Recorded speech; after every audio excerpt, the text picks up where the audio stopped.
Hare Krishna, Prabhu, please accept my humble obeisances. Hare Krishna, Hare Krishna. Krishna Krishna. Hare Krishna, Dhamma Pranam. Hare Krishna. Dandavat pranam Prabhu ji. Hare Krishna. Sudama Prabhu, can you give me access to share the slides? Yes, yes, Prabhuji. Hare Krishna Prabhuji, Dandavat pranam. Dandavad, Dandavad, Mataji. Hare Krishna Prabhuji, Dandavat pranam. Hare Krishna. Hare Krishna Prabhuji, Dandavat pranam. Hare Krishna, Dandavat pranam. Dandavad, Dandavad.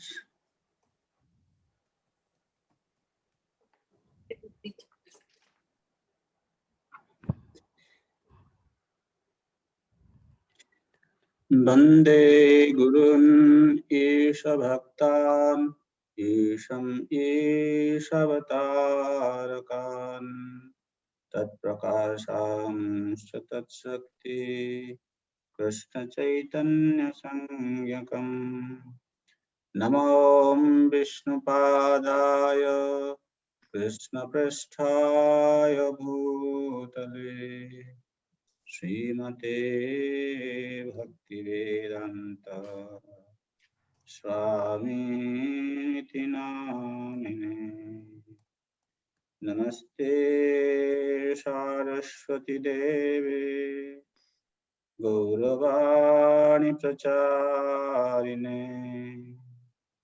Nirvishesha Shunyavadi Paschatya Deshatarine Sarvashastrabdhi Piyusha Sarvavedaikasatthara Sarvasiddhantaratnatya Sarvalokaikadrikrada Sarvabhagavata Pranam Srimad-Bhagavata Prabhu Kalidhanto Ditaritya Shri Krishna Parivartita Paramananda Pathaya Prema Varshaksharayate Sarvada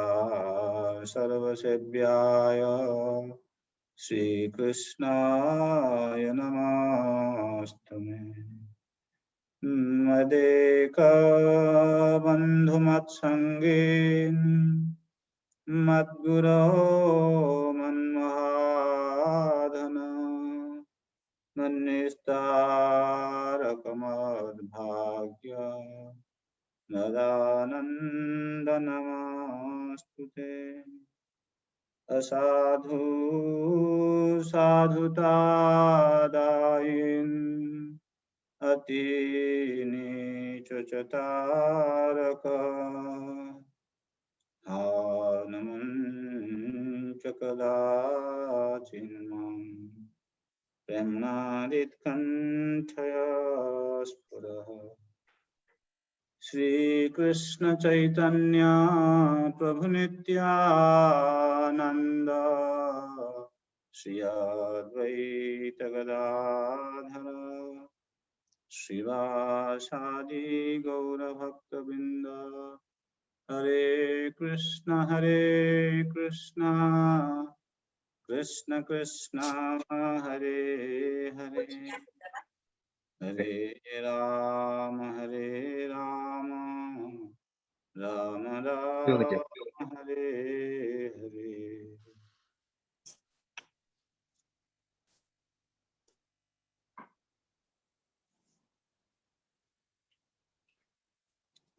So, discussion is going on between Sutta Goswami and the sages in Naimisharanya.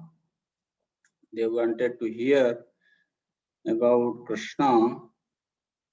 So, Sutta Goswami, he is narrating the birth and activities of Maharaj Parikshit and Samsthangsha Panduputranam Bakshi Krishna Kathodayam. When the discussion continues about the devotees of the Lord, automatically Lord is remembered in such conversation. So in that way, after speaking about how Krishna protected Maharaj Parikshit in the Umbaputtara, then we are now entering into a section where Bhishmadev was lying on the bed of a rose, and all the Pandavas, they came to see him. And when the Pandavas arrived in the battlefield, they all sat down near Bhishmadev. Bhishmadev greeted everybody. Desakala Vibhagavit, it is said about Bhishmadev. Bhishmadev is a perfect devotee of the Lord. He is a Mahajana. He knows how to respect devotees in different time, place, and circumstance. Desakala Vibhagavit. So having welcomed everybody, finally he came to the Pandavas and he started speaking that you Pandavas who have taken shelter of Vipra, Dharma and Achyuta. He says Vipra, Dharma, Achyutashraya. When you have taken shelter of the Brahmanas, Vipra Dharma, you have perfectly followed all the religious principles, and you are under the shelter of Achyuta.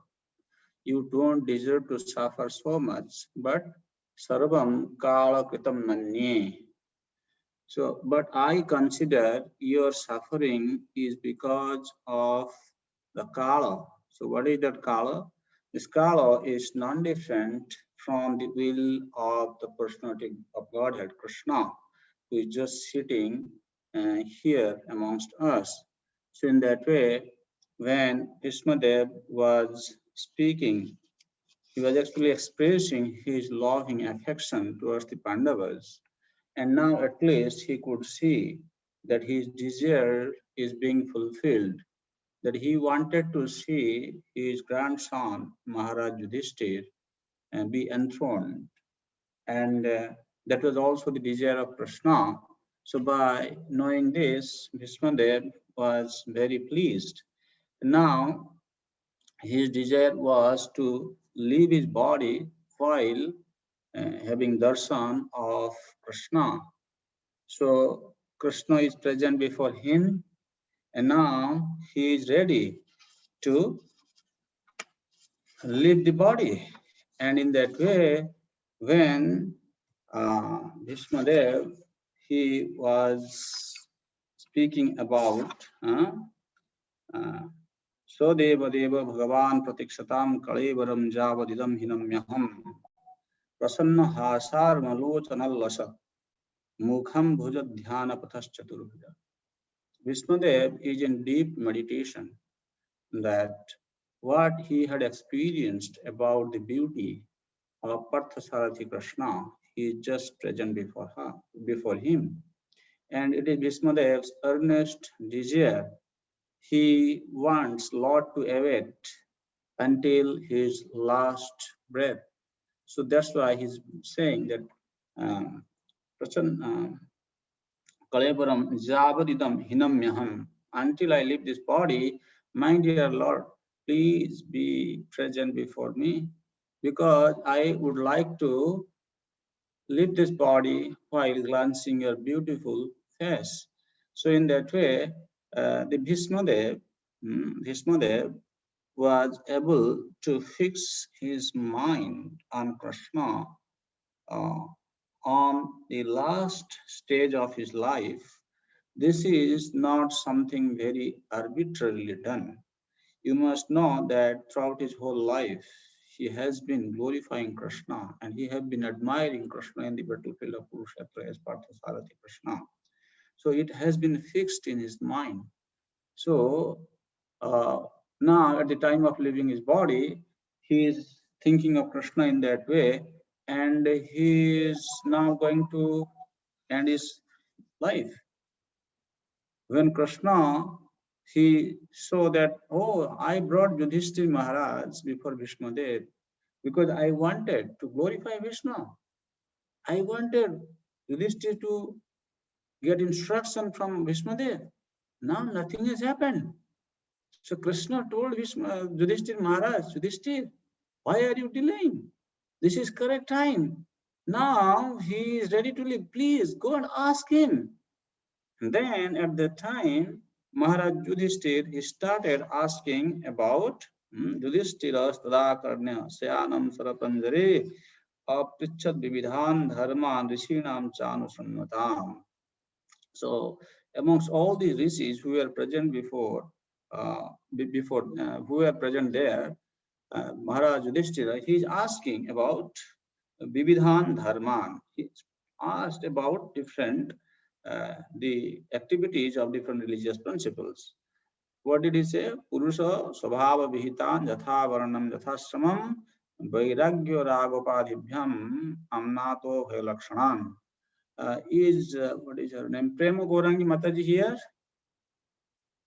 Hare Krishna. Yes, Prabhuji. Hare Krishna. I think you had sent a message to me. You wanted to ask, you had some question, right? What is Yes, that? You Prabhuji, said, I wanted to understand the instructions. There's one thing that about the identify the significant points from Bhishma Dev instruction on Varna Ashrama system. So this is what I wanted to understand. Yeah. The purport is long. I read it, but I was not able to get the points. Good, excellent. Okay. So now we'll speak a few significant points in this connection because you have particularly asked this question. So here, so as Maharaj Yudhishthir inquired from Bhishmadev, then Bhishmadev, he started speaking about Purusha Swabhava Vihita. Purusha Swabhava Vihita. According to the acquired qualities of the human being, how they are supposed to be engaged in executing different religious practices.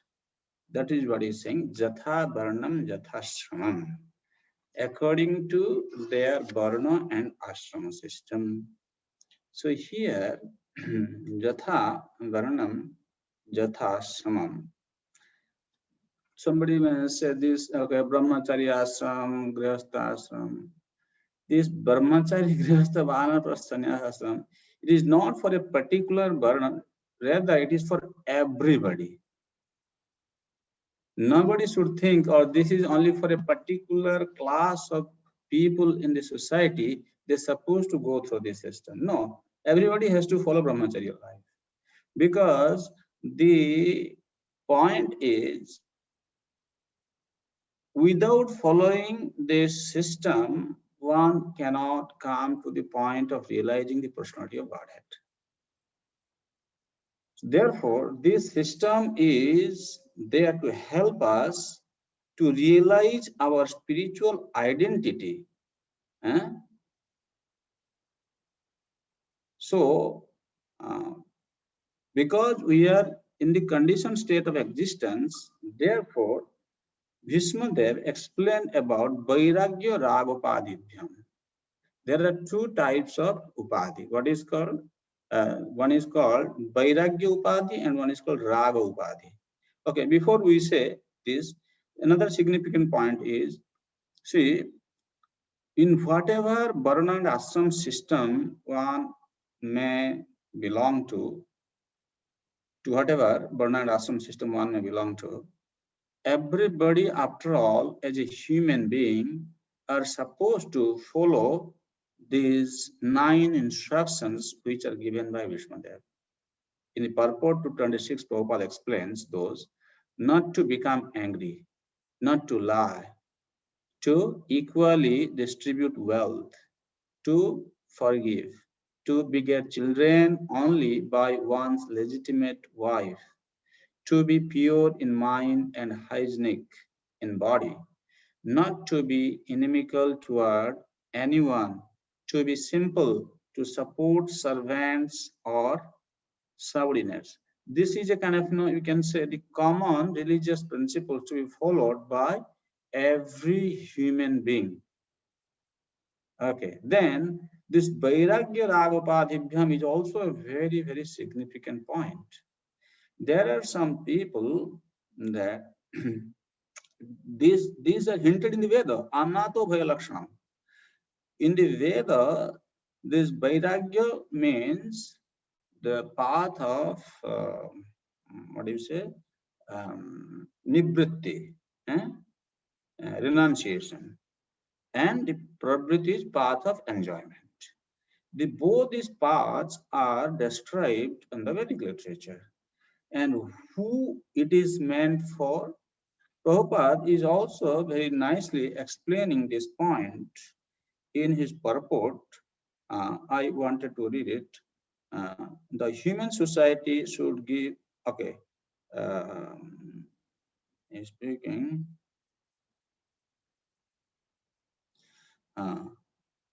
The whole system of ashram dharma is a means to detachment.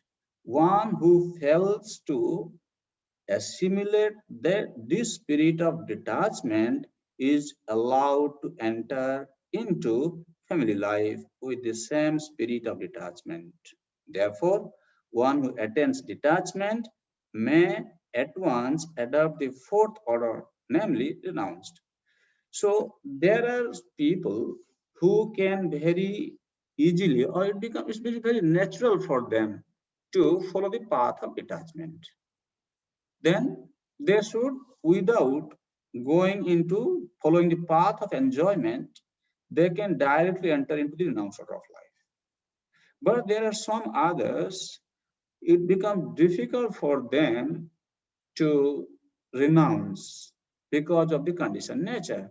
For them, therefore, the pravritti marga is given. For example, if you take like this, the pravritti marga was especially given to Marichi and others, and nivritti marga was given for Kumaras because it was quite natural for them. This is a very significant point. What happens? A sadhaka, if he does not understand what his inclinations are, if he is still very much desirous to enjoy in this material world, and he adopts on a whimsical basis the path of detachment and enters into the renounced order of life, his so-called renunciation will become a problem for him actually in future. That's why without knowing personal situation, one should not just whimsically choose any path. They're thinking, oh, now I am in a better situation. It's not a better situation. This is a wrong understanding that people sometimes feel one who is in the renounced order of life, a sannyasi, oh, he's better than a grihastha, because grihasthas are anyway into the mode of enjoyment. They are, have their family, they have to take care of the children. Are Krishna is saying in Bhagavad Gita, no? He is saying that one who renounces the object of the senses in externally, but inside, in mind, he's always thinking about it. He's a pretender. He's a pretender. So in that way, here what Krishna is saying that, this pravritti dharma, vairagya ragapadina, this Vedic literature is describing about pravritti dharma and nivritti dharma to help us recognize our spiritual identity. In turn, we can actually fix our attention to Krishna's service. So both the process is helping us to grow spiritually. But people who have not understood the concept clearly, they make a mistake. So this is a very significant point. That's Vairagya Ragapadikam Amnato Bhaya Lakshanan. And in the purport also another significant point Prabhupada is making, that is common instruction, significant point for all human society. that the human society should give more attention to animal protection, and especially cow protection. So these are some of the significant points, and in this connection, at least for the devotees, I wanted to bring these points to your attention, that in Bhishmadev's instruction for all human beings, he is saying not to become angry. How to get freedom from anger? One should learn how to forgive. If one learns how to forgive others, he can conquer his anger. What is the meaning of forgiving someone? We can take an example. Maybe somebody is let us talk about devotee, behavior. Maybe one devotee is living in the temple and he is in a very big position, maybe a temple president or department head, and he has some devotees under him. And the temple president, he knows exactly what he is saying. I mean, this is how this thing should be done. Let us speak about gardening. Maybe temple is saying, okay, let us do gardening like this. Because if you do like this, there will be no water stagnant here, and the plants will grow nicely. And this is the time when we put this flower, because this is the season going to start. The flower for this, the season for this flower is going to start in next 2 months. Then you'll get good flower. He knows and he's speaking. But the new devotee who is under him, he starts quarreling and fighting with him. He enters into verbal conflict. What does temple president do? He said, okay, I will personally do and I will show you. And still the devotee saying, okay, you want to do? Okay, show me, I will see it. I'm just giving a case study, for example. Try to understand how to conquer the anger. Say, now the one who has,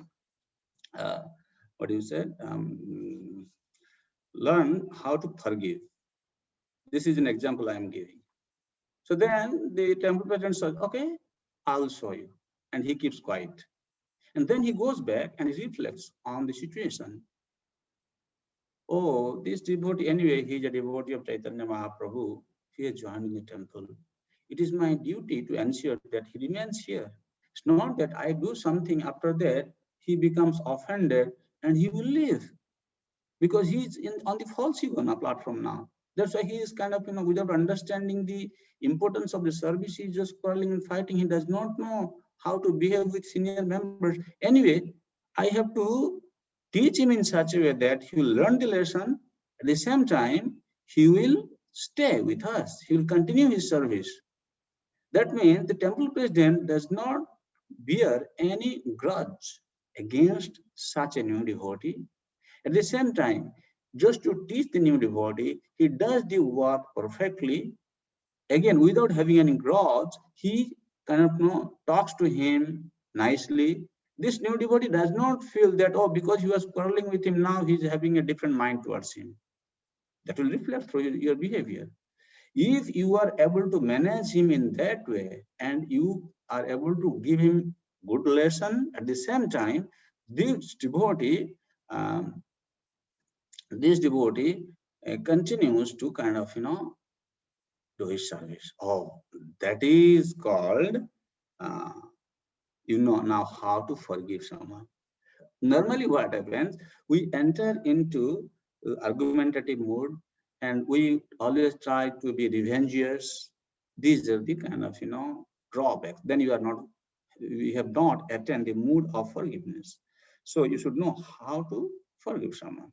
This is also very important, very, very crucial point, especially for us, those who are practicing devotional service. And we have to increase our tolerance. Means don't make so many plans. Okay. If you want to tolerate, that means you want to free from, unlawful desires, then you have to cultivate how not to make plan on the material ground. Just make plan for Krishna. Okay. So Prabhuji is asking, somebody who is asking this question in the chat box. I saw Suman's. He's saying, what does it mean to distribute wealth equally? Prabhupada is speaking, no, that if you read the purport, you know all these things. Prabhupada is saying, even this system is followed in today's society, right? How? After father leaves, his property is being equally distributed among children. Even the ladies, the daughter, even though she's married, still she can get the say. So there is a system in scripture that how the children should get their share in the Manusmriti.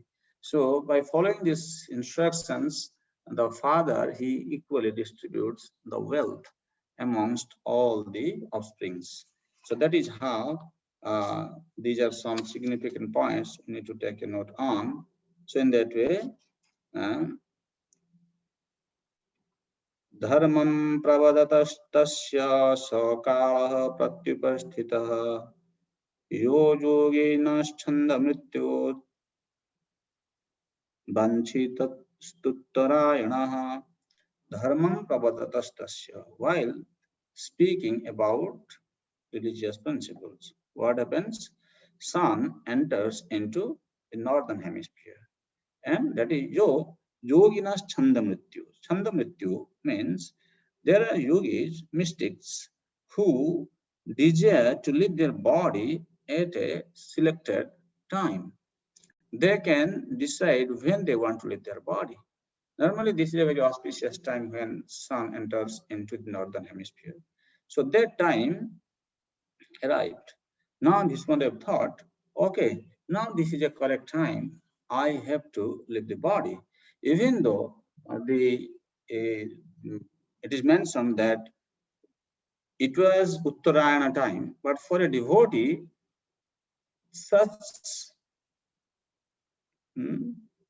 a devotee, it is not very important that we have to wait for the sun to enter into the northern hemisphere. Sometimes some devotees, maybe they live in some accident. These are not inauspicious sign for the devotees. They can live at any time and Krishna will take care of them. So devotees leaving their body is not a condition that they have to search for an auspicious time to leave their body. Actually, by Krishna's mercy, it happens automatically. Okay.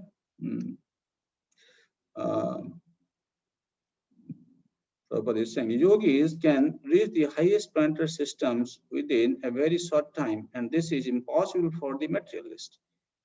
Even attempting to reach the highest planet will take millions of years at a speed of millions of miles per hour. This is the different. This is a different science. Anyway, so Bhishmadev, he is now ready to leave his body. That's why he stops speaking. I mean to say, he stops instructing Maharaj Yudhishthir. Therefore, I says, Tadopasamritya gira sahasrani vimukta sangam manadi purushe Krishne lasatpita pate chaturbhuje purasthite milita drigyadharayat.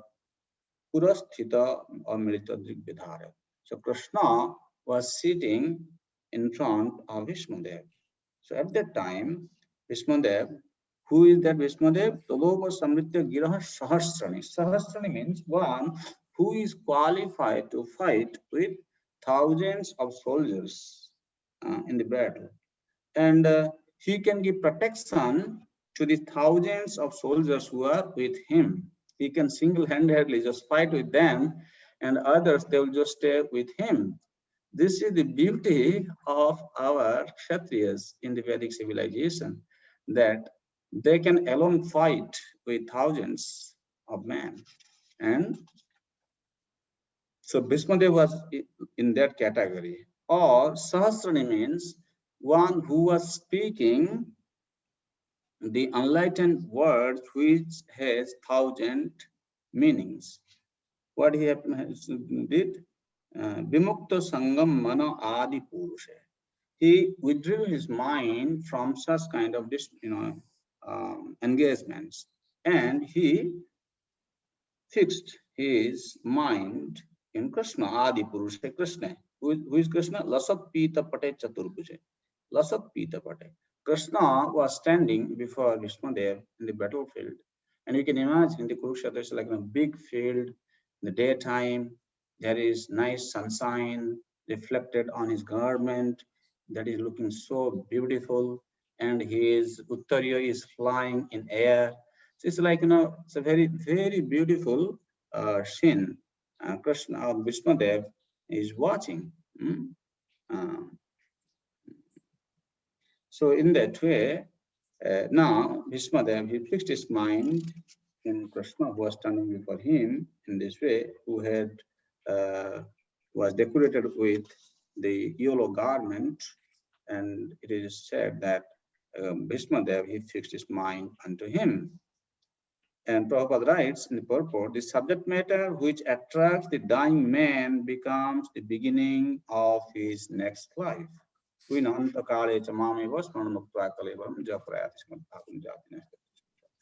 this way, then he says, Visuddhaya dharanaya hatashva stadikshaiva sukatayudhasrama nibrittatasya sarvendriya vritti vibhrama tustavajanyam vishijan janardanam. So in that way, Visuddhaya dharanaya hatashva. Ashubha. Ashubha means, here it is said, Hatashva, who has minimized the inauspicious qualities of material existence. So Bhishmadev, by fixing his mind fully on Krishna, he was able to become completely freed from the material existence. And what happens? Tadikshayvasu gatayudhasrama, or gatayudha also sometimes it is said. You can imagine Vishmadev, whose body was pierced with so many arrows. How much pain he must have been undergoing. But just by Krishna's glance, he was able to become completely freed from the pain. Gatayudha, ayudhasrama. Ayudhasrama means the pain caused by the arrows which was piercing his body. And nibritta sarvendriya vritti vibhrama. Indriya vibhrama. Normally, in the awakened state of consciousness, our senses, they go all over, right? Whatever we see a particular object, then we try to see, oh, how I can enjoy this object.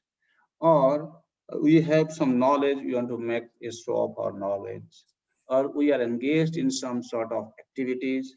So these are kind of an indriya vibhrama, how our senses are coming in contact with different objects, how we are engaged in different types of activities. We are very much interested to see different things, experience different things, eat different things. So these are called indriya vibhrama. But Bhishmadev's senses are completely purified. And Nibritta Sarvendra. Nibritta means it was, there is no desire for him. Another example sometimes given by the devotees, they say, just like one keeps cultivating a field, he keeps on sowing the seed. First time, second time, third time, like this. He continues to plow the land and he is sowing the seed until a time comes, even if he is putting the seed on the field, it does not fructify. It happens, right? It happens sometimes because that is the field has lost all fertility. And this seed will not grow in that field. So this body consisting of these senses has to be so much purified that the desire like seed, which is called karma bija, will not fructify in this field. That should be the situation. That is called Nibbuddha Sarvendriya Vritti Vibram. And Tustava Janya, this is Janardana. While leaving his body, Janya means this body. Tustava, Janardanam Tustava. And he started praying to Janardana. And his prayer starts from the next verse. I think there is one question maybe. Who is this? Shiva's iPhone. Who is Shiva? Yes. Hare Krishna Prabhu, Dandavat Pranam. I am little bit confusing. Bhishmadev also pure devotee, so why he choose the time? Why? So far I understood. Bhishmadev also pure devotee, so why he choose the time for leaving the body? If for the devotees, no need to choose the time. Yeah. Bhishmadev did not choose time actually. The time arrived at that time. So for other people, they feel this is, and normally yogis, that's why yoginas chanda mrityu vanchanti stuttarayana. Not that Bhishmadev is desiring. If you see the verse is saying yoginas chanda mrityu vanchanti stuttarayana. Who desire this? Yogis, the ascetics, the yogis, they desire it.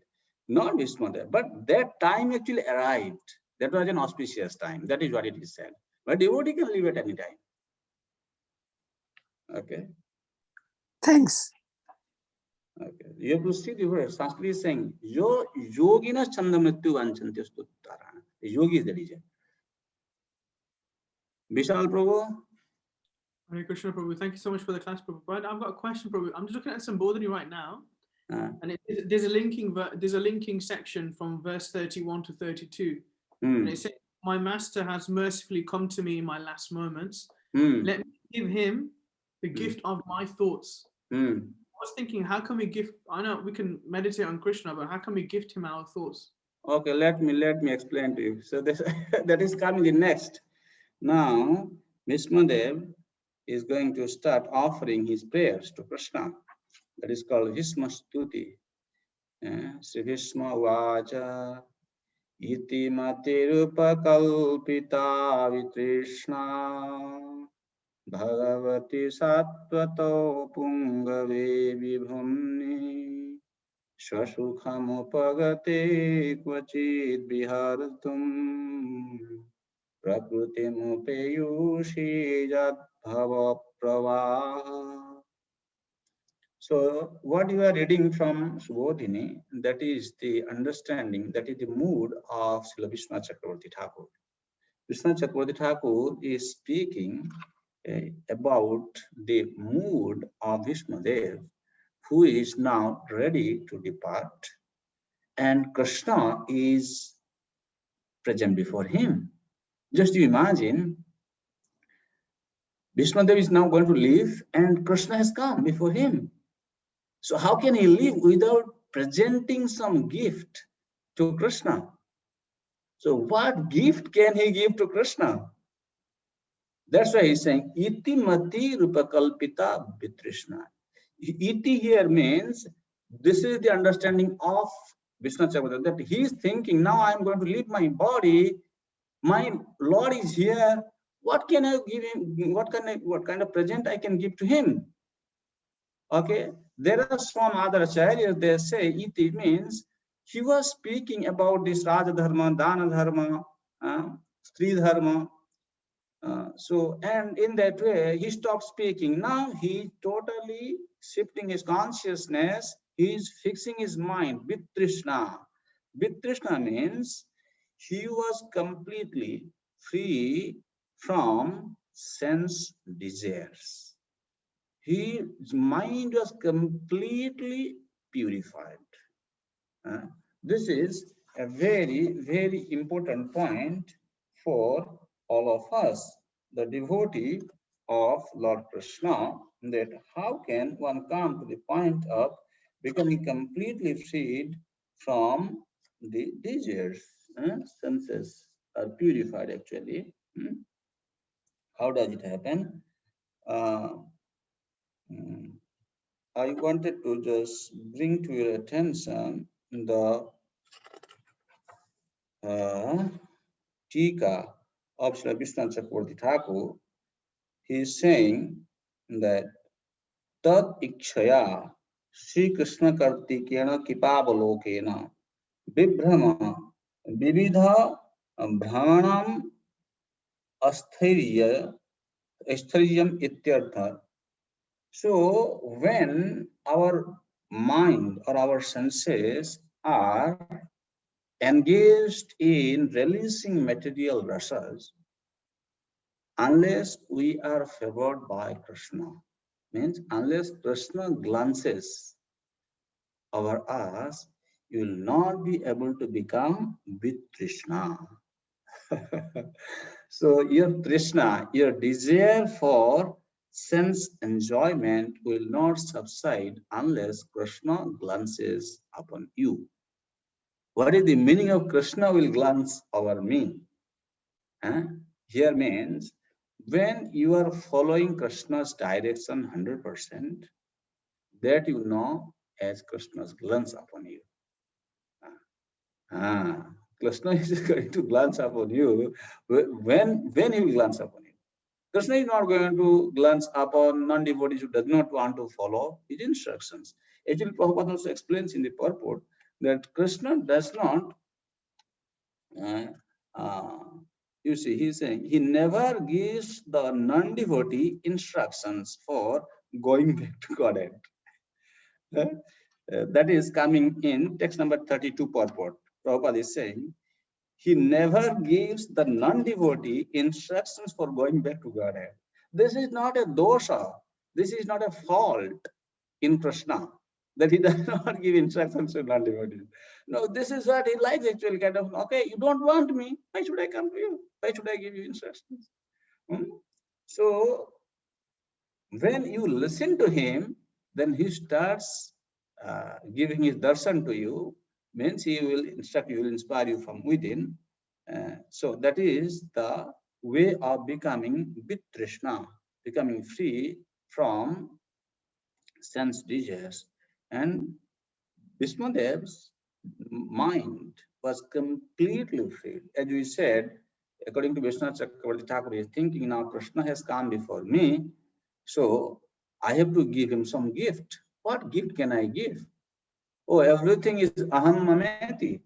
And the best thing of aham and mama is our mind, right? Our mind is the best thing which we identify always with, me or mind, me and mind. So he's thinking, and I want to give this. Oh, if somebody asks this question, when somebody is bringing some gift to someone, why do they bring it? Because they desire something in return, right? Normally, people, they have this kind of mood. They give a gift and they expect something. Normally, this kind of behavior is seen between the king and the subjects. Nowadays, such kind of behaviors are not seen. If you read some Puranic history, you will see on those days, the subjects, whenever they visited their king, they would bring some gift for the king. And the king, he will receive the gift, and then in return, he will also give something to the subject. So if Krishna, people say, okay, Bhishmadev, you want to give a gift to Krishna? So what are you desiring to take? He said, no, Vitrishna. I don't have any desire. I'm totally freed from the desires. So what do you want? Bhagavati Sattvata Pungave Vibhumni. So he fixed his mind unto who? Bhagavati. Bhagavati here means one who is full of six opulences, not the Narayana. Vibhumni, Sattvata Pungave, who is the leader of the devotees. And Vibhumni means who is the source of even Narayana. So Prabhupada writes in the purport that maybe I should present this slide. Please, you can also sometimes read. I'm sorry. Let us present this slide for you so that you can also read.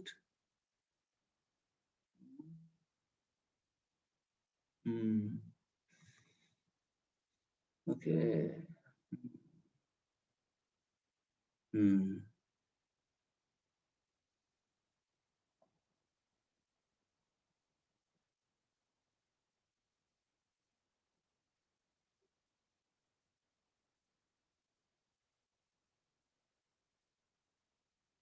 Can somebody read from the slide? Indra Prabhu? Oh, sorry. Freed, Okay, freed Mataji, from read. all, sure, freed from all sense desires. Unless one is purified from all sorts of material desires, the Lord does not become one's leader. Desires cannot be wiped out, but they have only to be purified. It is confirmed in the Bhagavad Gita by the Lord himself that he gives his instruction from within the heart of a pure devotee who is constantly engaged in service of the Lord. Such instruction is given not for any material purpose, but only for going back home, back to Godhead. Okay. BG 1010. When we don't have any material hankerings, Krishna will inspire us from within. And that inspiration is 100% meant for guiding us to go back home, back to Godhead, not for any other purpose. Okay? When Krishna is saying Dadami Buddhi Yogam, at that time he is going to give you Buddhi Yoga. If we are still having a lot of material hankerings, then he will make his agent, Maya, Devi, to come and satisfy our desires. See, Vibhumni. Can somebody read this? The devotee also knows Sri Krishna as the original Narayana, because Lord Sri Krishna, by his plenary portion, appears as the Karanadakasai Vishnu, the original source of all material creation. See, Vishnu there, he is speaking the Tattva. Prakruti mupeyushi jad bhava prabhaha. Jad bhava prabhaha means from whom the material creation starts. When Mahavishnu, Krishna, who is the source of even Mahavishnu, when the Mahavishnu glances our Prakriti, that time this material creation starts. And Prakriti mupeyushi, he accepts Prakriti. Not that, just like the jivas, after being fallen from their Swarupa, like we have fallen from our Swarupa, and we are under the control of the external energy. Not that when Krishna deals with the external energy, his situation is like us. No. He actually uses it for creating this cosmos. So in that way, Vishmadev is clarifying that he is Krishna. In that way, I want to fix my mind unto him. So then in the next verse, it continues description of Krishna's body and praying for attraction called Rati. So before we continue with the next prayer, Manoranjan Prabhu, Manohar Prabhu, you have a question and Indra Prabhu has a question. Let us deal with the question first, then we'll go back. Hare Krishna Prabhuji, my question is from one of the beginning verses. Sorry, I should have asked it during the last session, but it's still pending. This is in the verse 6 and 7 of this very chapter. At the end of first paragraph, it says when the different sages are described. So there it mentions both Narada and Parvata were once in trouble with the daughter of Maharaj Srinjaya. Maharaj Srinjaya got the benediction of a son by Parvat Muni. But there is no, no background or description. Can you enlighten a little bit about this? What was the difficulty that they were put in and why they gave the blessings of a son to Maharaj Srinjaya? That I don't know right now. I have to look at it, then only I can tell you. There is one book called Encyclopedic Encyclopedia. Okay, if you see all these characters, this Srinjaya, all these things, it will be described. They are just story things. Okay. Anyway, the point here is the in this connection, this Narada, Parvata and Parvata, they were actually friends. Many times they would travel together. And that's how they also came here with their disciples to listen to Bhishma what is going to speak. So here in this connection, when we study Srimad Bhagavatam, we need to know that you can imagine the great sages like Parvata, Dhaumya, Narada, Vyasa, Shukadev Goswami. They came to listen to what Bhishma Dev is going to speak. In what situation? While he is about to leave his body. Yeah. That means neither Bhishma Dev should be taken so cheap, nor his instructions. This is very important. So that's why these important personalities are coming to listen from him. But anyway, if you could have told me, then I could have seen that reference from that. What do you say? Vedic encyclopedia. Then we could have said something. But right now I don't remember immediately. I don't want to concoct anything. Yeah, no problem, Prabhuji. Indra Prabhu. Hare Krishna Prabhuji. My question is regarding Bhishma Dev. So before, Lord Krishna, he puts his devotees into the mode of ignorance for higher cause, like Arjuna, so that we can speak the Bhagavad Gita. And Bhishma Dev. So before, he could have stopped the whole war, but somehow he was in that mood. And he was seeing Krishna at that time also. And now he's still seeing Krishna, but now he's in a different mood. When did that shift happen? How is he able to do both at the same time? I think last time also I said this, whether you remember, I don't know whether I said this or not. Actually, when Pandavas came to see Bhishmadev, Draupadi also came with them. Now Yudhishthira Maharaj is asking about Stri Dharma, Raja Dharma, Dana Dharma, all these, he's going to speak about Dharma. Draupadi said, my dear grandfather, what happened to you on that day? Where were your such kind of eloquent speech? Now you're speaking about Dharma? When I was being disrobed in the Kuru assembly, you did not speak even single word. Draupadi actually asked this question. Then Bhishma Dev said, my dear daughter, you should know that when I was sitting in the Kuru assembly, I was eating the food given by Priyadhan. And by eating his contaminated food, my bloods are contaminated.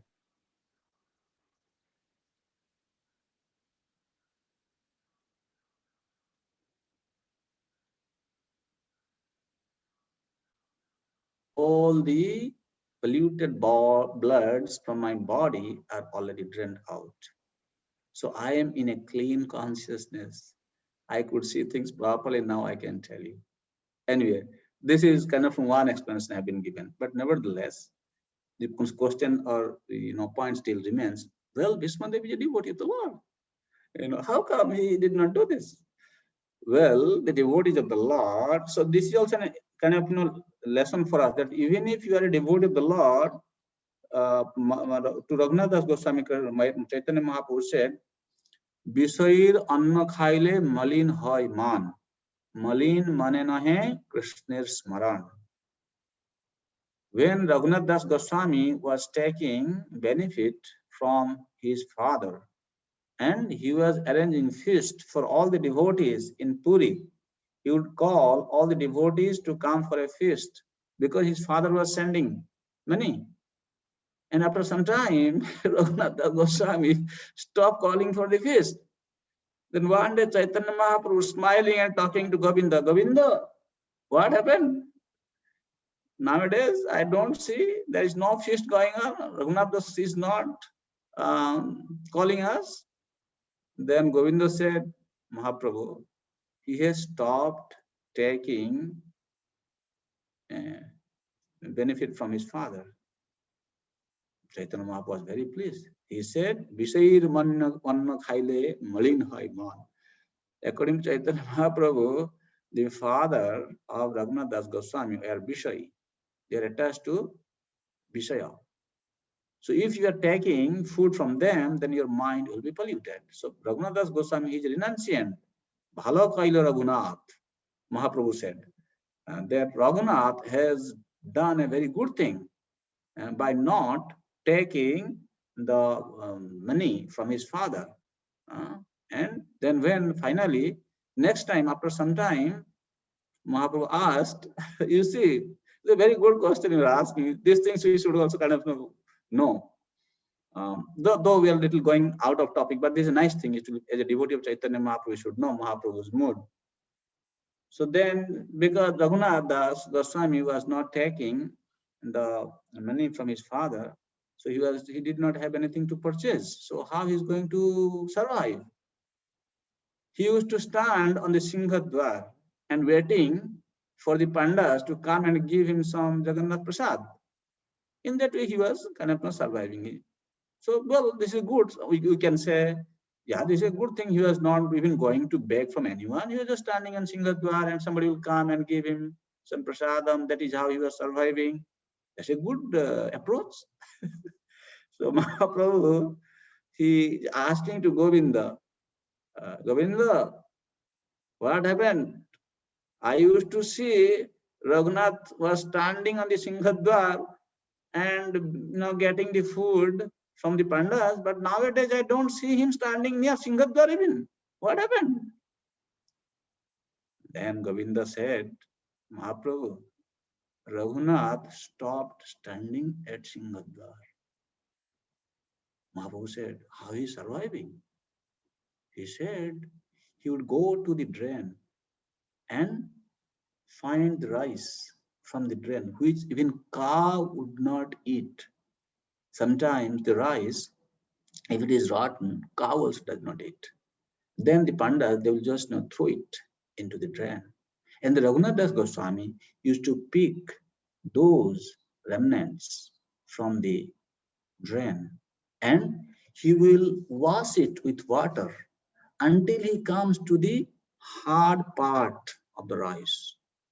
I don't know whether you know this or not. If you go to Jagannath Puri, normally the rice is cooked. If you kind of press the rice, you can see there is still a hard part. The core part of the rice is still kind of quite hard. So Raghunath Das Goswami will take this rice from the drain and he will wash it until the soft part is totally drained out and the hard part will remain, and then he will sun dry it and he is surviving with that. That is called Nirmalya. When you go to Jagannath Puri, you can purchase that prasadam also. That was Raghunath Das Goswami's mood.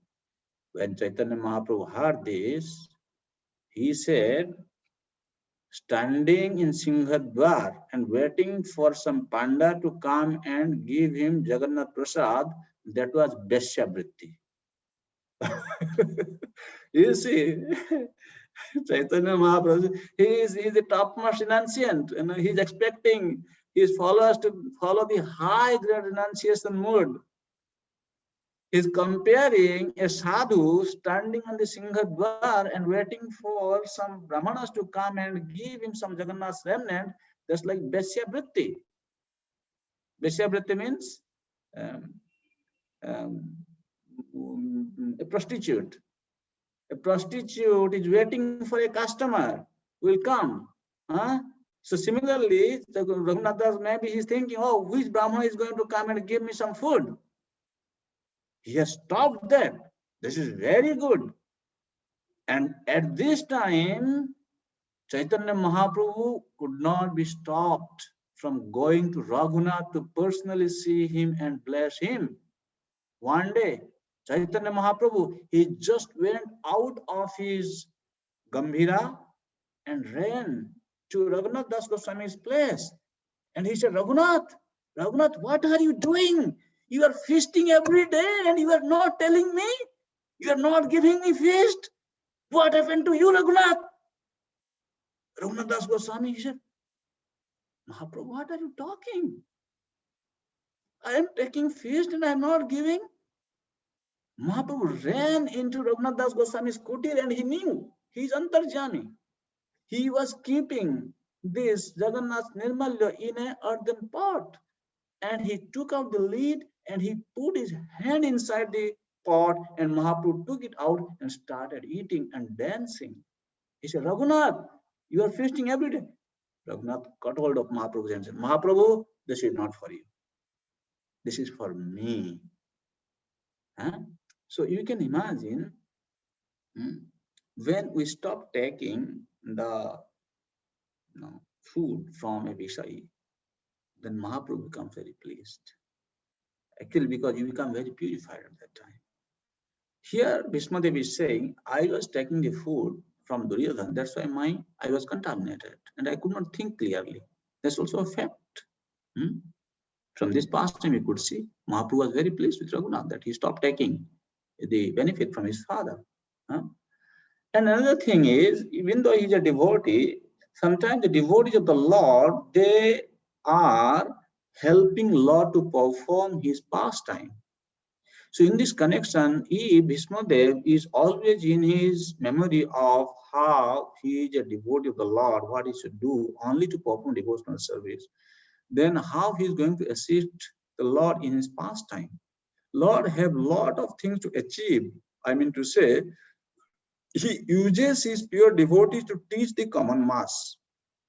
If Bhishmadev is in his senses, then how Krishna is going to use him to teach us? Okay, all these people who mishandled, who roughly handled the hair of a chaste woman, Draupadi, their lifespan was immediately reduced.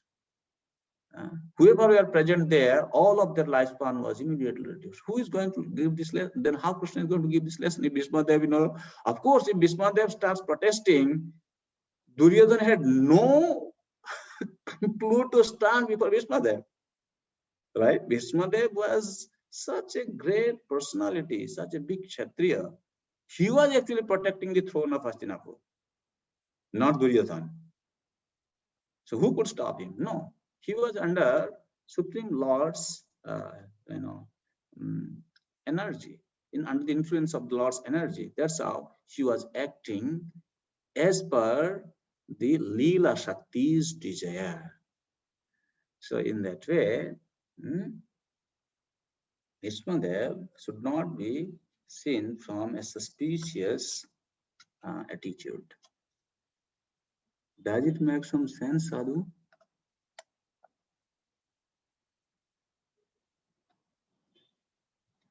Okay, so now we are going back to the next.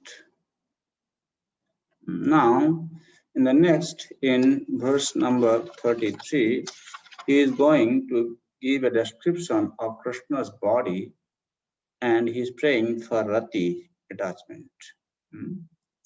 What is he saying? Tribhuvana kamanam tamalavarnam Ravikara gauravarambaram dadhane Bapuralaka kulabritananavijam Vijaya sakheratirastu mena badhya Vijaya sakheratirastu me. Let my mind be fixed unto Vijaya Sakhe. Vijay is the name of Arjuna and Krishna is the Sakha of Arjuna. That's why he is called here Vijaya Sakhe. Prabhupada is writing in the purport that when Krishna is addressed along with his devotee, he is very pleased. So that's why he's saying Vijaya Sakhe Ratimastu. How Tribhuvana Kamanam Tamala Varanam. Krishna's bodily hue resembles the Shyama Varana of Tamala tree. And Tribhuvana Kamanam. His beauty is attractive to the three world. And Ravikara Gaura Barambaram Dadhane. He is wearing a garment which is glittering on the sunlight and which is looking Pita Varna. Gaura Varna means here that is the color of the gold. And Bapulaka Kalabdhutananabjam. And he is remembering that how Here Vijay Sakhe, he is thinking of Krishna's beauty on the battlefield. When he was driving Arjun's chariot, you can imagine, he was always kind of, very much in an intense situation to give protection to Arjuna. So the hair would come and cover his face. So that is what Krishna's beauty he is remembering. So this is the description of Krishna's beauty. And Ratimestu, let my mind be fixed unto him, that Krishna. So he's saying, Trivana Kamanam, his body attracts everyone in the three planetary systems, upper, middle, and lower. And Vijay Sakhe means unto the friend of Krishna, sorry, Arjuna. Arjuna is described here as the conqueror, and Krishna is described as the intimate friend. Therefore, Krishna, he likes to be addressed like that. Can somebody read from the slide? Less intelligent mundaners who want to make a show of being transcendently related with the Lord artificially jump at once to the relation of conjugal love, imitating the damsels of Brajadam. Such a cheap relation with the Lord exhibits only the base mentality of the mundaner, because one who has relished conjugal humor with the Lord cannot be attached to worldly conjugal rasa, which is condemned even by mundane ethics. The next, Mataji. The eternal relation of a particular soul with the Lord is evolved. A genuine relation of the living being with the Supreme Lord can take any form out of the five principal rasas, and it does not make any difference in transcendental degree to the genuine devotee.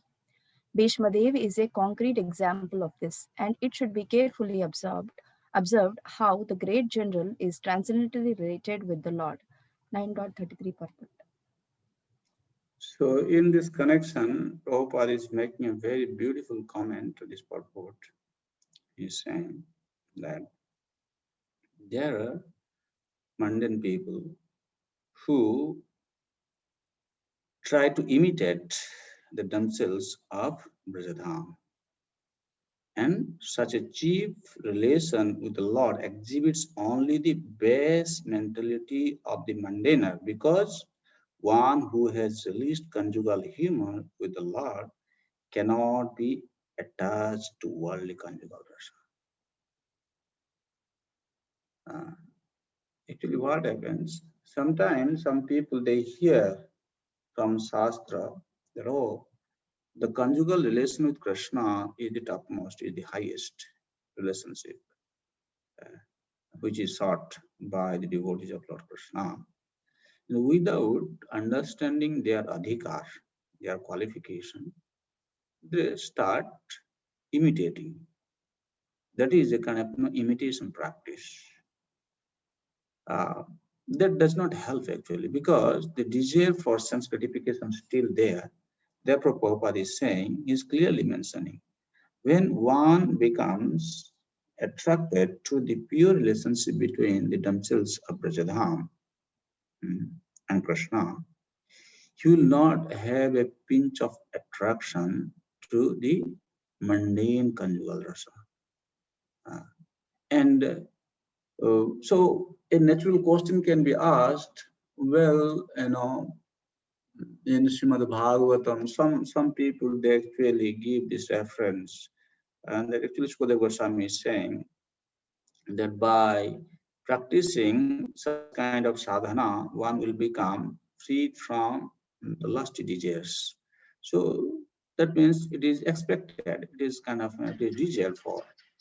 Well, there's an extreme situation. Try to understand this. Those who are in the conditioned state of existence, for them, it is very, very difficult to forget their sensual experiences unless they have purified their desires. Therefore, Prabhupada is saying in this purport that the eternal relation of a particular soul with the Lord is evolved. Particular relation means Either you may be in Dasya, Shakya, Vatsalya or Madhura relationship. That is going to be evolved. A genuine relation of a living being with the Supreme Lord can take any form out of the five principal resources. So the genuine relationship. So genuine relation. This is where we need to understand. Srila Bhaktivinoda Thakur actually he is given.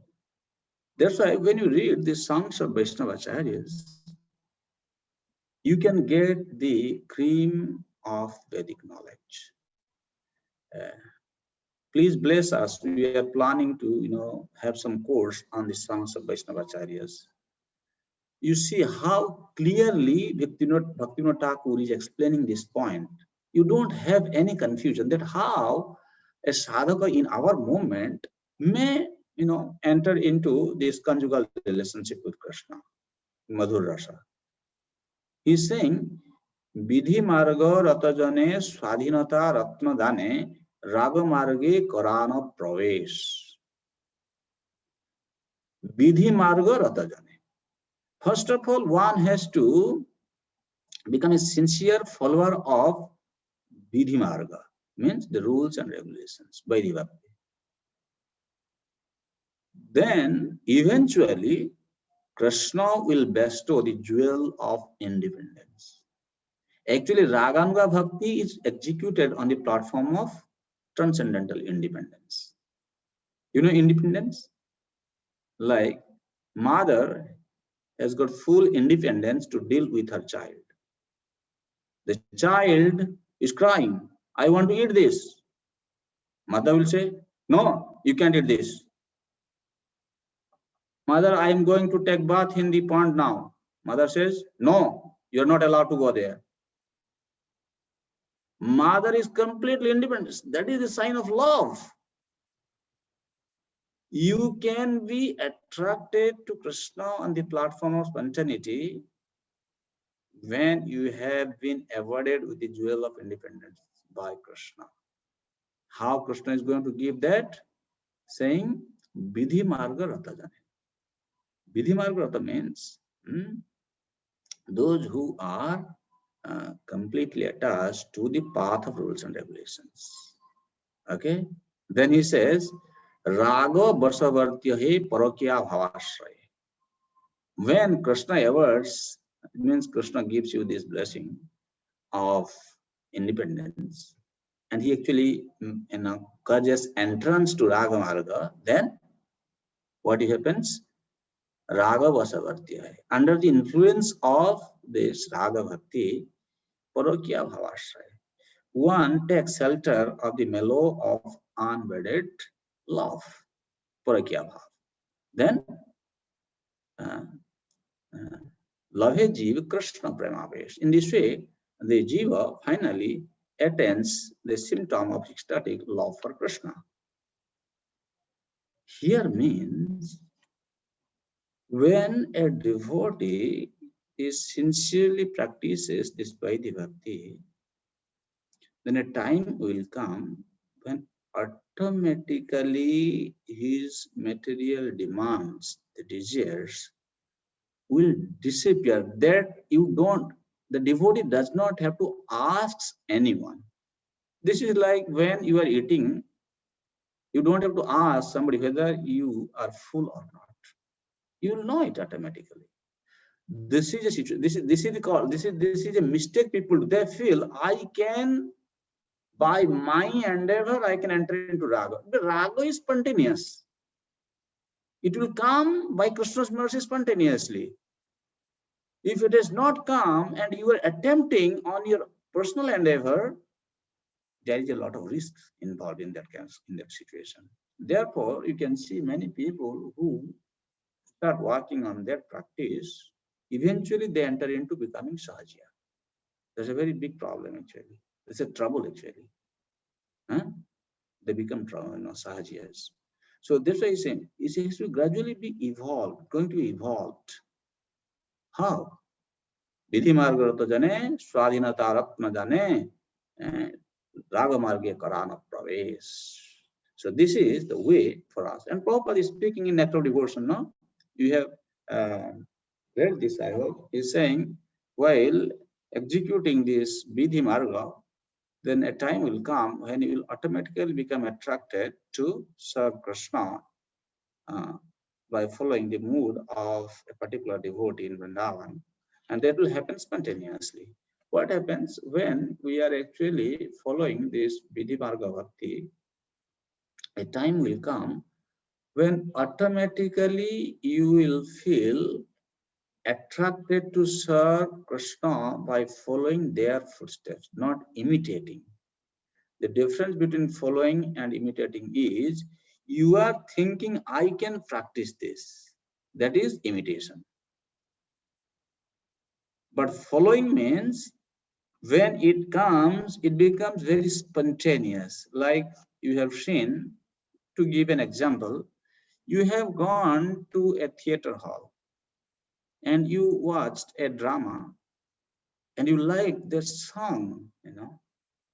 Or maybe you went to Kirtan Mela. Let us take this is a better example. You went to Kirtan Mela and you heard somebody, you know, singing Hare Krishna Mahamantra in a particular tune. And you fell in love with that tune.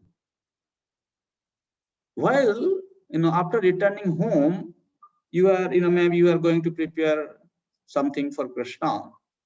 At that time, you are so blissful, it's automatic, it becomes spontaneous. All of a sudden, that tune starts floating in your mind, and you start,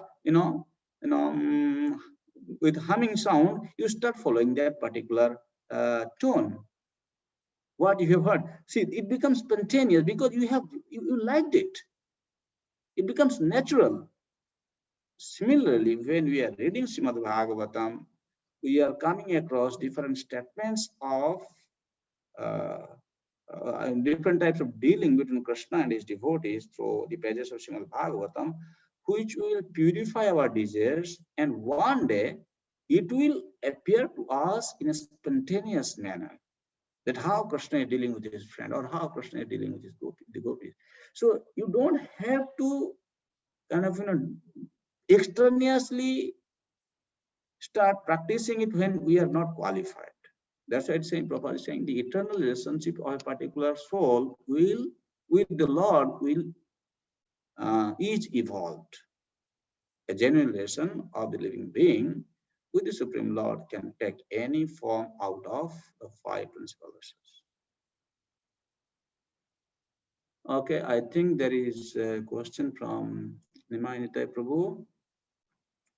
You raised your hand for some time.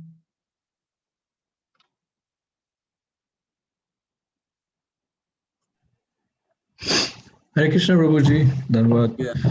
So I'm just wondering, like, I'm a little bit not able to get the point, like what is the exact relationship that we are trying to define between Bhishma Dev and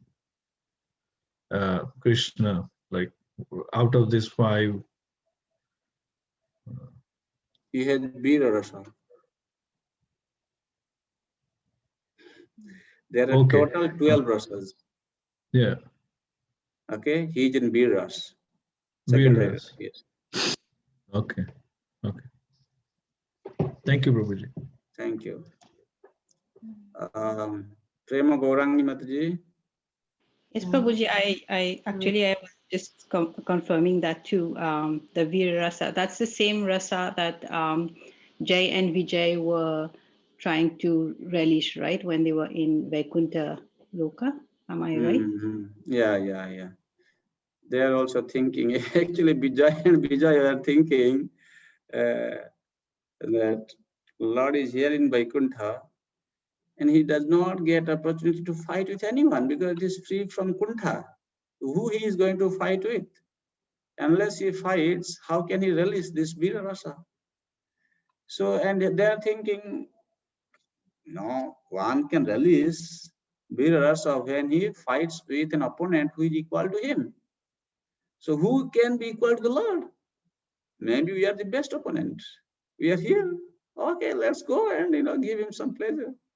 And then they came down and they did their pastime. Actually, because they had desired, therefore Lord Narayana had made some arrangement how they had to, curse Sanat Kumar, these four sons, Sanat Kumar, Sananda, Sanandan, and Sanat Kumar. And then finally they were cursed. Then Krishna came, and the units happened. Then they had to come down to the world, and they were fighting, giving rasa, the beer rasa, exchange to the Lord. Madan Mohan Baba, bolo. Prabhuji, I was thinking, is it Sakhya Rasa and Vira Rasa, or is only Vira Rasa? Mostly beer rasa, Prabhupada is speaking. So like we have heard that the primary 5 rasas, one has to be in the primary 5 rasas. So this Vira Rasa has to be within one of the primary rasas. No, Prabhuji? No, beer rasa is secondary rasa. I know. So, I mean, one is in a primary rasa, and then there may be some secondary rasa. No, Prabhuji? No, it is not like that. You see, there is not difference. That's why Prabhupada in one of his purport is explaining, in transcendental relationship, they don't find anything lacking. Even in this beer rasa exchange, see, where did Vishnudev go? He went to Parthasarathi Loka. Okay? So he is having that kind of a mood, that kind of rasa, and he is happy with that. And he's glorifying even Gopi's relationship with Krishna, because that is way how you can understand Krishna is very, very much inclined to satisfy the desire of a devotee the way they want to relate to him. So in our understanding, we feel that is inferior. No, that is not inferior actually. Even though it is described as a secondary rasa, but when it comes to exchanging the rasa, Krishna is very happy and the devotee is also very happy. You have to meditate on this for some time. You know, we will kind of, we'll read Prabhupada's purport. And maybe in future, I am to say in the next few verses, then we'll know. I don't know whether we'll be able to cover everything in today's class or not. It's a very nice section. Anyway, let's see how much we can go. Yes, Prabhu. Thank you, Prabhu. The next.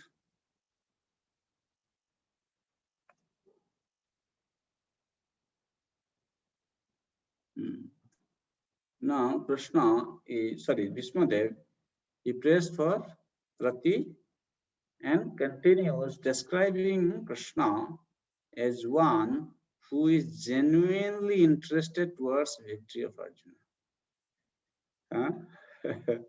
So he is praying for his attachment to Krishna. Looks like who is a partial personality. He's taking partiality, right? He's genuinely interested towards victory of Arjuna. But you see what he's saying. Judhiturago Judhituragarajo vidhumra vishwa Kachalulita samabaryalam kritasye Mama nishita sharair vividyamana Tvachibila satkavachestu Krishna Atma. He is remembering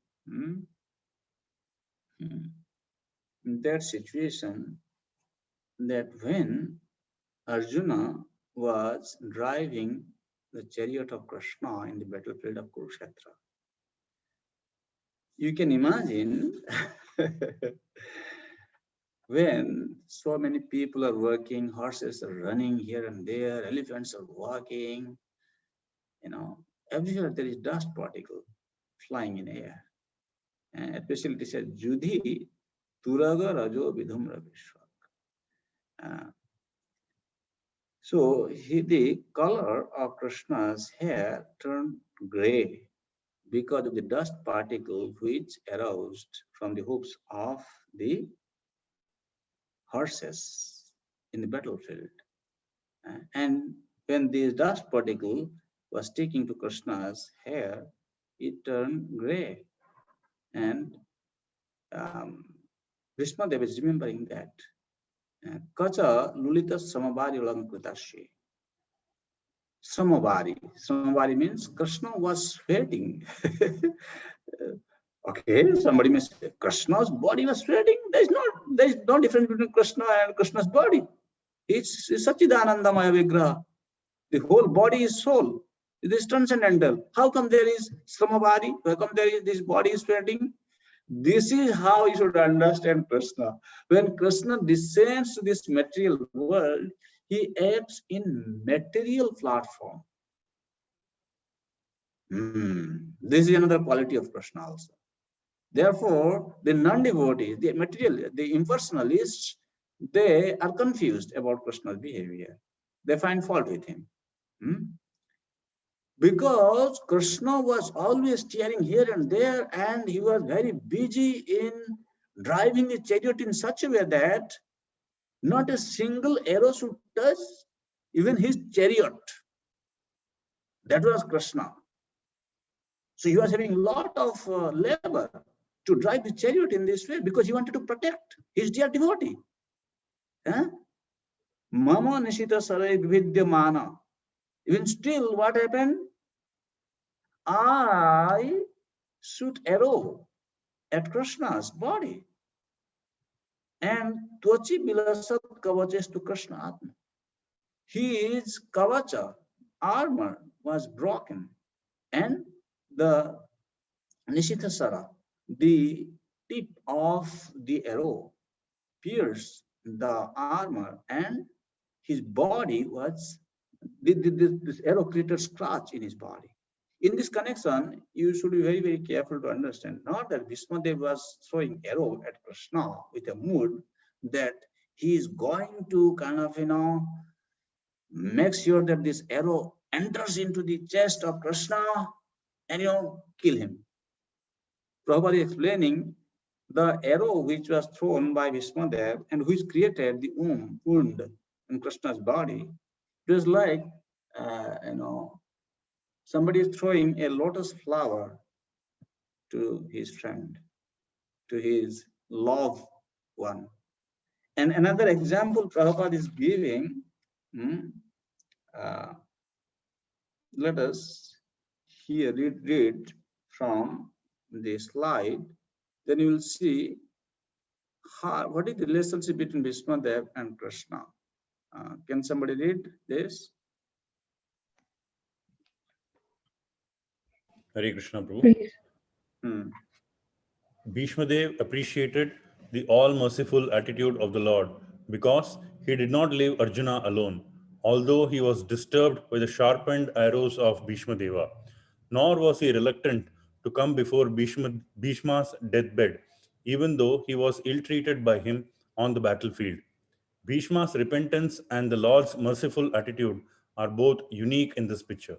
9.34 purport.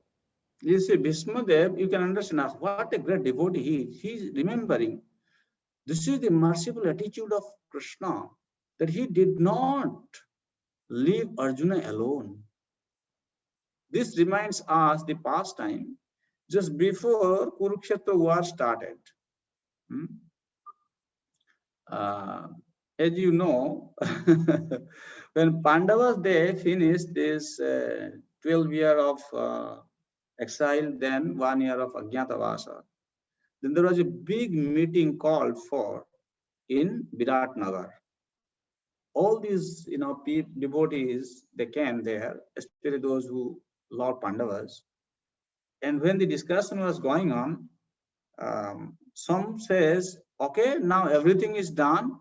Let us go and kill these Kauravas and take the kingdom, because Yudhishthira is the rightful inheritor. So many people are saying so many things. Krishna said, no, Yudhishthira will not like it. We have to, get this share by proper means. And as you know, after that, then Krishna was sent as a peace messenger. Vidura is asking, Krishna, you are going, Yudhishthira, Duryodhana is going to be convinced? He said, no, I know he's not going to be convinced, but I have to do the formality. Okay, so everything was done. Then finally, there was a, the decision was confirmed that now they're going to, they're going to be war between Kauravas and Pandavas. Then Balram told Krishna, listen, this is a family quarrel, family fight. We should not get involved with either party. Let's go out for pilgrimage. You see, this is the difference between Balram and Krishna. Duryodhana was Balram's chela, right? He was his student.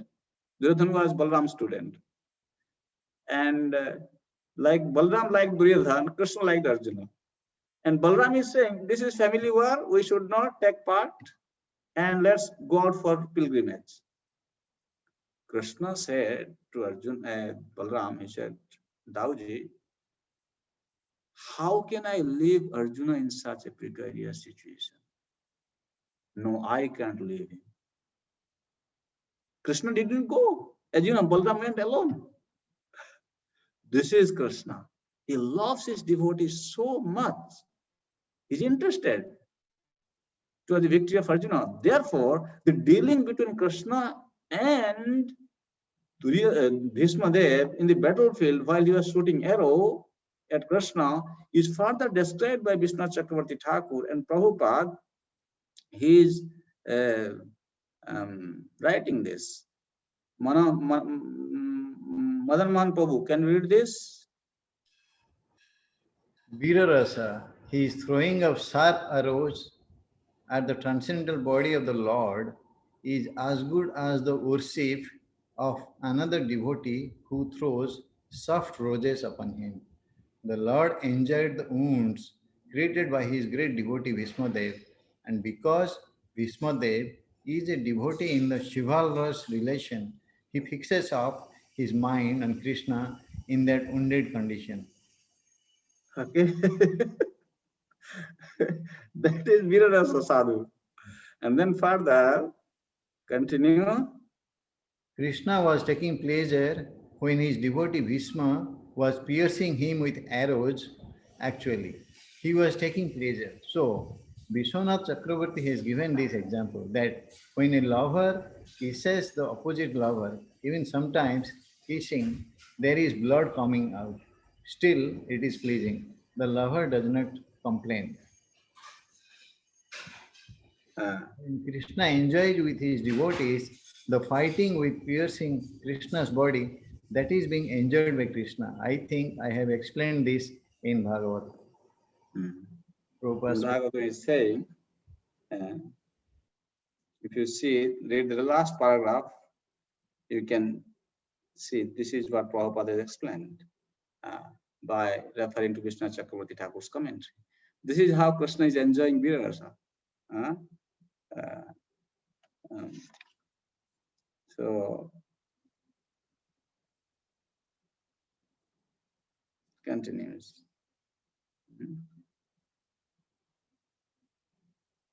Next, then what happened? Okay, so again he is praying for Rati, and while praying for Rati, act of awarding victory to Arjuna is explained in this verse. What is that? He's saying, let us read this verse. Oh, Mataji has some question. Mataji. Yes, Prabhuji, I was looking at the verse itself, how Bhishma Dev was observing the body of Lord Krishna. He went into so much detail, like he's describing the sweat over his body and his hair, the color, how the hair also like accumulated dust from the horses, hooves of the horses and all. So I was just meditating on that. So when we are taking darshan of the Lord, I mean, we are looking at the deity form of Lord Krishna. Sometimes we get, I mean, I'm talking about myself. I catch myself more attracted to the opulence of Lord Krishna, what like his garland, his jewelry, his heavy dress, turban, and all this. But when I look at what Bhishma Dev was looking at, he was like looking at the body of Lord Krishna, his simplicity, like even the sweat was attractive to him. So like am I going the wrong way at the time of we living in the body? Would we be attracted more to the opulence of Lord Krishna, or should we control our mind so that we can be attracted to him in a simple form? This is my question, Prabhuji, if you can please. There is nothing wrong about getting attracted to the opulent form of Krishna. If that is your kind of, natural affinity, that's good. There's nothing wrong in that. Prabhupada, in one of his purport, he explains that when a devotee hears about the qualities of Krishna, even by looking at his dress, his ornaments, even the beauty that is emanating from the nail from Krishna's toe, the devotee is drawn to drink the nectar of Krishna, just like a honey bee who is attracted to drink the honey from a lotus flower. So in this connection, this is how we should try to understand our natural inclination as a devotee, and that it should become spontaneous. And if you feel like when you go, you would naturally like to see him in that way, and you want to dress Krishna in that way, that's a very good inclination, I would say, like that. You don't have to be very, oh, why I'm thinking like this, should I control, should I think in a different way? No, don't think like anything.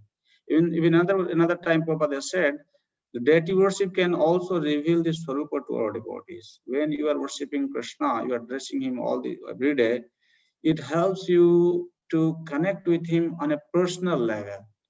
Because deity form of the Lord is meant to give us an opportunity how we can deal with him in person. He's a person. You want to decorate him nicely. Like some people are naturally attracted to Gopal, like my son. They decorate him nicely, they take care of him nicely. One Mataji, she was bathing Gopal during winter time. And she had on a pot warm water.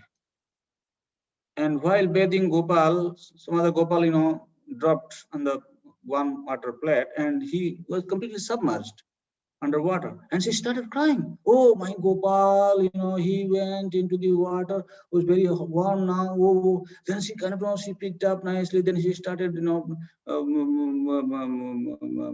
using the towel to rub his body. And then she started again decorating. It's a good mood.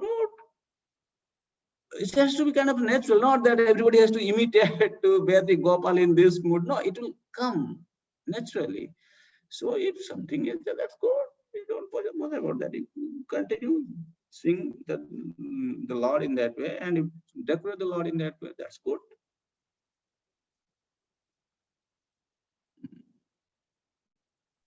Thank you, Prabhuji. Text number 35. Sapadi sakhi bacho nisamya madhye nija parayor balayor ratham niveshya sthitavati parasainikayurakshna sthitavati patha sakhiratir mamastu. You see, always he's praying for Rati. He wants to develop his attraction to Krishna. Sapadi sakhivacha nisamya madhye. In the battlefield of Kurukshetra, when Arjuna was confused, he ordered Krishna, Senayorubhair madhye ratham sthapayamechuta javadeta nirikshayam jiddukaman avastita. I want to see where those evil-minded people have gathered here to fight on the side of Duryodhana. What did Krishna do? Immediately he brought his chariot. And he says, Nija para balayo ratham nivesya.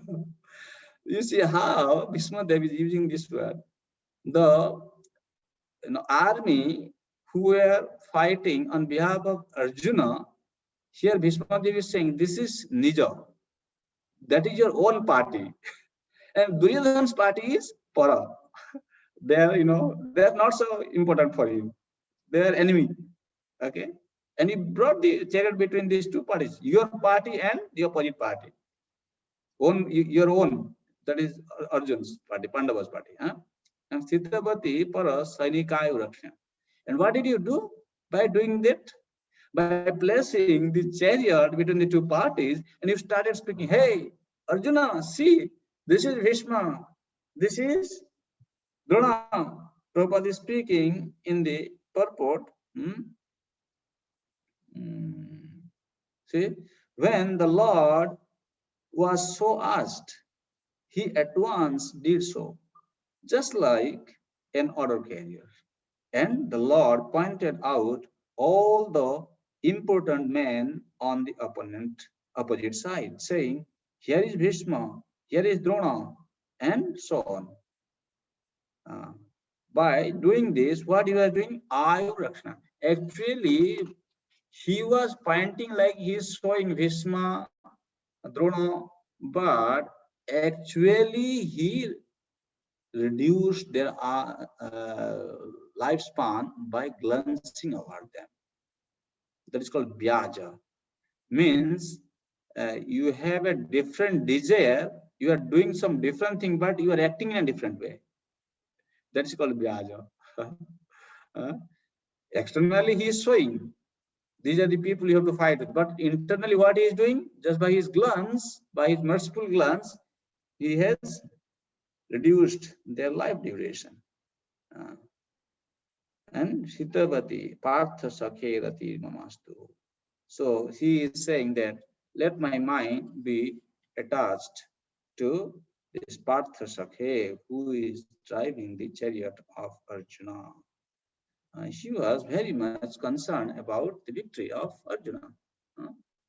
Acting. He wants that Arjuna should be victorious. Okay, we have seen that. Now, again, in the next, in 36, he says, Vyavahita pritana mukham niriksha swajana badhat vimukhasya dosha buddhya umatim aharad atma vidyaya charanarati paramasya tasya. Means to, when Arjuna was seemingly pulled by ignorance upon observing the soldiers and commanders before him on the battlefield, the Lord eradicated his ignorance by delivering transcendental knowledge. May his lotus feet always remain the object of my attraction. Kumatim aharad atma vidyaya. Here atma vidya is the knowledge of Bhagavad Gita. There are nice commentary given by Srila Prabhupada. Time is moving.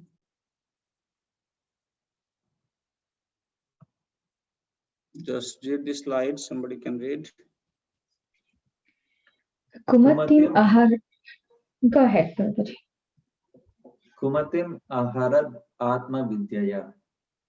All the commanders of the parties of the battlefield of Kurukshetra were standing face to face, and Arjuna saw them with great compassion and lamented that he was to kill his kinsman on the battlefield for the sake of the empire.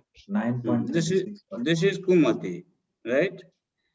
Kumati means he was thinking that why I have to kill them. He decided not to fight for worldly possessions. This is Kumati. Oh, you want this worldly opulence? No, Krishna does not want you to enjoy this worldly opulence. You are thinking only. That was Arjuna's Kumati. So what did he do? Continue, Prabhu. Apparently, Arjuna's intelligence became polluted because otherwise there would not have been a chance to deliver the teachings of the Bhagavad Gita for the good of all polluted conditioned souls engaged in material bondage by their misconceptions concerning their relationship with the false material body. Then next. The Bhagavad Gita was delivered to the conditioned souls of the world to deliver them from the wrong conception of identifying the body with the soul and to re-establish the soul's eternal relation with the Supreme Lord. Atma Vidya, or transcendental knowledge of himself, was primarily spoken by the Lord for the benefit of all concerned in all parts of the universe. 9.36 purport. See, this is the point. Sometimes some people may ask this question, how come Arjuna, who was a dear friend and devotee of Krishna, was overtaken by ignorance? No, he was put into ignorance so that the knowledge of Bhagavad Gita can be spoken for the benefit of all in the universe. So in that way, like the Maharaj Parikshit, how can you say that a person like Maharaj Parikshit could put a dead snake around the Rishi, his neck? Because, so that Bhagavatam can appear.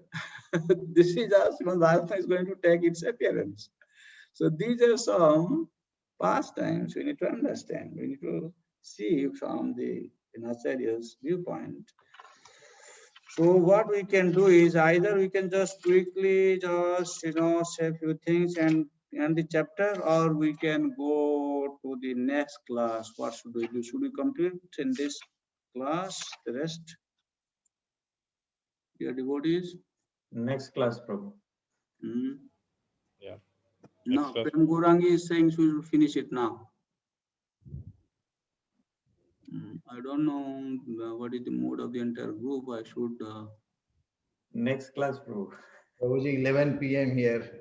Yeah. Next class, Prabhu. Next class, huh? So we should then, will not continue. We can just stop here, maybe better to, just please excuse me.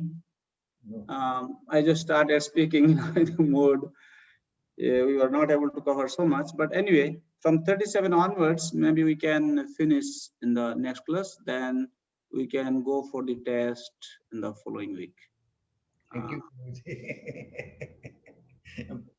Prabhu, I just wanted to ask, here in Canada, we have daylight saving time. So 1 hour, our clock went ahead.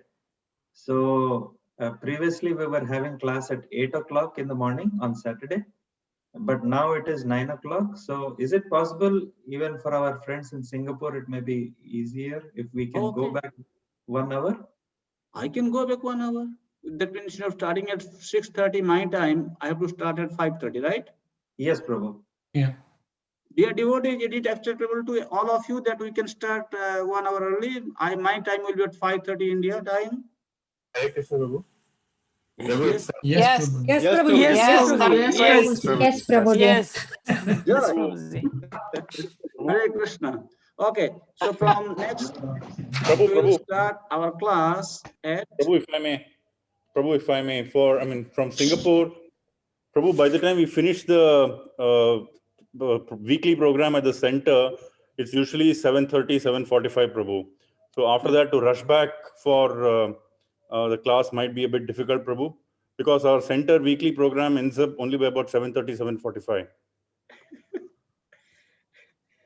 Oh, no, we will, what to do, Prabhu? I don't know. Everybody is saying. Can you hear me? Yes. Prabhuji, it's already 6 a.m. here, so if it is moved 1 hour early, that will be 5 a.m. and that will be difficult, Prabhu. Which place is this? This is Arizona, Prabhu. Arizona. I know we have this like this. Difficult. It will also be difficult for me, Prabhu. Jagannath Seva. Jagannath, so can you just make some middle adjustment instead of going 1 hour back? Can we go half an hour back instead of starting at 5:30? Let us start at 6 o'clock. My time means I'm going back half an hour to adjust. Prabhuji, we have been continuing the same. Please continue. That's a good compromise. That's a good compromise. Okay. So I am making this deal now for all of you. It's okay. Thank you. Yeah. So let us start at 6 o'clock IST, Indian Standard Time, 6 p.m. So that we are not taking the side of anyone. I don't want to be partial to anyone. I want to be fair with everybody. So I'm cutting from everybody's plate, little, and I'm fixing this mid time, 6 o'clock. So please Thanks, try Prabhuji. to adjust your time because otherwise you will not be able to satisfy everybody. That's very nice. Hare Krishna Prabhuji, the class was really nice today. Thank you. It was nice. Janaki Rani, who is this? Roman. Okay. Thank you. Please bless me, keep blessing me so that I can do some service for all of your pleasure. And Jagannath Sevak Prabhu, can I talk to you after this class? Yes, sir. We will talk. I'll call you back. Yeah, can we have a small announcement before leaving? Yes. What is your announcement, Prabhu? We wanted to actually to make a new group for those devotees who's really actually coming for the class. We wanted to make new group because we have noticed in the previous group there are 68 devotees there, but I have noticed throughout the weeks only 38 devotees actually consistently coming. So we wanted only those who are coming here will be in the group, not other devotees. So how to do that? So dear devotees, I'm now sending the link for you, for everyone to put. Yes. This link, can you click this link? Everyone can click this link. Okay. When you click that link,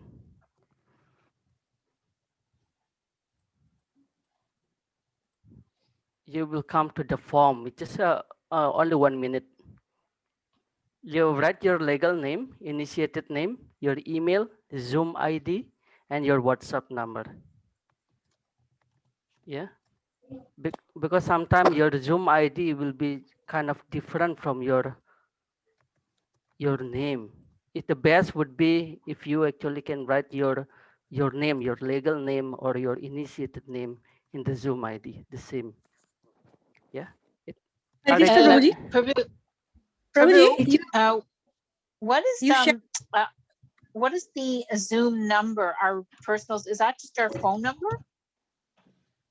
No, Zoom ID names. If you're actually using your name, which is there in the Zoom, you just write your name because some of the devotees is not using their name properly in the Zoom. Some of them is still Galaxy, something like that. I couldn't recognize who is that. So. But you said to put in the Zoom the phone number. The last question is what app with country code? What is that our phone number? Yes. WhatsApp country code. Yes, what your WhatsApp number? But what is that just our phone number? Because I don't know what my actual Zoom ID number is. I just usually put in my phone number. Yeah, your phone number. Phone number is +1. +1. Zoom ID +1 name. This is before? your name. Yeah. Sorry. Hare Krishna Prabhuji, you shared the link in the beginning of the class. So we already submitted it. It's the same link, right? Yes, the same link. 20 devotees already submitted. The rest of the devotees, you just need 1 minute to submit that form. Okay. Thank you very much, Prabhuji. Submitted, Prabhuji. Thank you so much. Thank you so much. Thank you so much. This will be helpful. Prabhu, so when you put us into the new group, will you be making sure that just in case, like I don't want to lose the new group in case something happens? So are you able to? are you able to see like who's the proper names for the, Proper name for what? Sorry. so if I might not have put in the correct phone number, like with the area code. So how will you know that it's been registered, or how would that work? I can know from your name here. Okay, perfect. Yeah. I can adjust from your name. Tomorrow So, email. yeah. Tomorrow email Nimai Nitai D. Yeah, already 36 devotees. I just need 4 devotees more to complete their. Yes, thank you, Madan Mohan Dev Prabhu. Yes, 3 more devotees. And then please don't share the link to the whole group. We wanted only devotees who is actually really attending the class will be in the group, not other devotees. Yeah, so that will not. Prabhu, Hare Krishna, Madan Mohan Devadas, I added. Yes, Prabhuji. 38 devotees already added. Yeah, everyone is already here. Yeah. Okay, great. I have not. Thank you. Hare Krishna Prabhuji. I'm Yes. Prem Radhika here.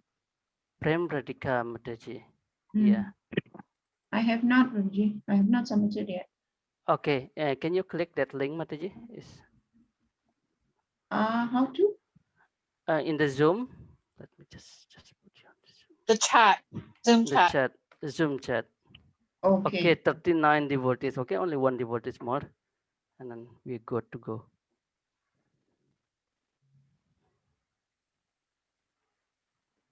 Prabhuji, a request, please. Can you kindly forward all the PowerPoint presentations? It helps us to go in weekly, instead of carrying it over for weeks. It helps us to, when we are reading and preparing for the Swadhyaya, it helps us.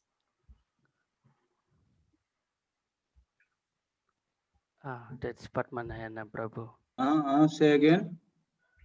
The PowerPoint presentations, sometimes even after requesting, we don't get it, Prabhuji. If someone can just kindly forward the weekly accordingly to the time, send us the PowerPoint presentations, it will really help us. Okay, Sudhama Prabhu, just talk to Damodar, then get it coordinated through him. Okay, okay, I will contact him tomorrow to get the. Thank you. Okay. Thank you, Prabhuji. And thank you, everyone. I got 40 devotees already submitted their form, and then I will make a new group for all of you. And just kindly reminding that don't share this in the old group. Yeah, we wanted only these devotees who is really coming to be here. Thank you so much. Hare Krishna. Thank you, Hare Krishna. Hare Krishna. Hare Krishna, thank you. Prabhuji, thank you very much. Patitanam Pavanebhyo Vaishnavebhyo Namo Namaha. Anantakoti Vaishnavan ki jai. Srila Prabhupada ki jai. Hare Krishna. Hare Krishna. Hare Krishna. Okay, thank you.